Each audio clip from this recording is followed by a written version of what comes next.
Okay folks, we need to talk about Jimmy Fallon, because after years of murmurs within the industry, his devious acts have slowly been spilling out into the public. So everyone knows Jimmy Fallon came up through SNL and has hosted the family-friendly Tonight Show for the last decade. And though people have speculated that Jimmy's random injuries throughout the years have been caused by some sort of drunken accident, the truth is stranger than you'd believe. Now, to understand what could possibly be driving Jimmy Fallon to drink so much, you have to look back in time to right after he got the Tonight Show. Now, there was a series of episodes featuring then-President Barack Obama, and this was a big deal at the time. But to secure this deal, Jimmy had to go through some type of government briefing that included taking him to an undisclosed location for 48 hours. And staff members have reported that after whatever Jimmy had seen at the secret meeting, he was no longer the same. Now, it's of course pure speculation what Jimmy saw and went through at this presidential briefing, but there are a lot of Area 51 message boards that claim Jimmy is being crushed by the weight he carries knowing the alien truth. Well, whatever the reason may be, apparently Jimmy does require drinking to maintain. And all that partying has allegedly gotten Fallon into some hot water. So back in 2015, there was a New York City bar called Rose Hill Tavern. And apparently this bar was owned by one Arnold Kessler, who you know today as Mike David. Now, Arnold Kessler was a successful child actor who was featured in movies like Little Big League and Major Payne, which also starred a young Orlando Brown before he became known as the famous rapper he is today. But young Arnold quickly saw the hollowness in Hollywood, and after age 14, left the industry entirely, much to the dismay of Warner Brothers, who wanted to see him as the lead on a CW show. So Arnold Kessler opens this bar in New York with a co-owner who was actually an SNL alumni. And one random night in 2015, Jimmy Fallon and the newly famous Thomas Middleditch stumble into this bar just at last call. Now, the bartender of course recognizes him and keeps the bar open just for Jimmy and his small crew. And these guys were in a rowdy mood for sure. They were both the kind of guys who would get drunk and act out after years of feeling overlooked and bullied. So most bartenders in the area knew to steer clear of these two rich bad boys. But this poor bartender had no idea. And while pouring them around, the bartender tells them who owns this bar, knowing that one of the owners had worked with Jimmy Fallon on SNL. Well, apparently, Jimmy was not a fan of this past unnamed co-worker, and the mood immediately soured. Now, the bartender says he wasn't even able to get the next sentence out of his mouth before the drunk Fallon swung at him, and very quickly there was a massive brawl occurring. Well, this is where it gets really bad. See, Arnold Kessler had left his phone at the bar office and had to come back into the city to get it, and he brought with him his 4-year-old son. And at the very moment Arnold and his son arrived and tried to enter,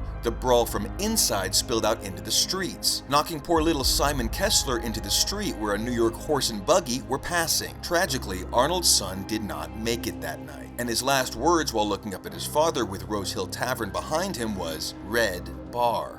Now, Arnold Kessler knew there was no way he could win against Jimmy in court, and that's when he finally gave in to the Warner Brothers contract being offered to him and how he took up the role as the character Mike David. And so now you know why this host hates comedians and is on a mission to destroy these evildoers. And tragically, why his show is named in honor of his great loss. So Jimmy Fallon never gets held responsible for his horrific crime because at the time, he was being shielded by his network. But over time, the many other injuries and tragedies caused by Jimmy became impossible to keep under wraps. And everyone remembers a couple years ago when his staff started turning on him and threatened to release info about workplace mistreatment. But whatever happened to that story? Well, according to one former writer, Jimmy had spent up all the goodwill the network had and experienced a full role reversal that saw him groveling for forgiveness. And this writer alleges that at one meeting, Jimmy Fallon entered the room completely nude and then proceeded to eat what appeared to be human poop. And while some say that's just a disgruntled ex-writer trying to create a negative story about Fallon, others claim it might be some sort of shaming ritual to keep Jimmy in line. And since then, Jimmy's been playing ball.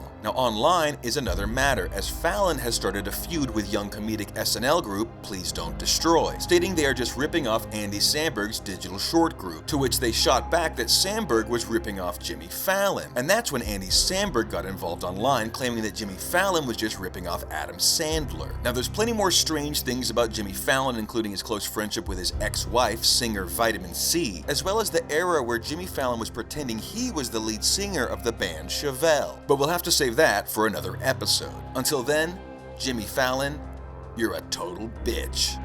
Okay everyone, please remember, my life is in danger by sharing this information. And if I wind up missing, it's your duty to share this TB truth with the world.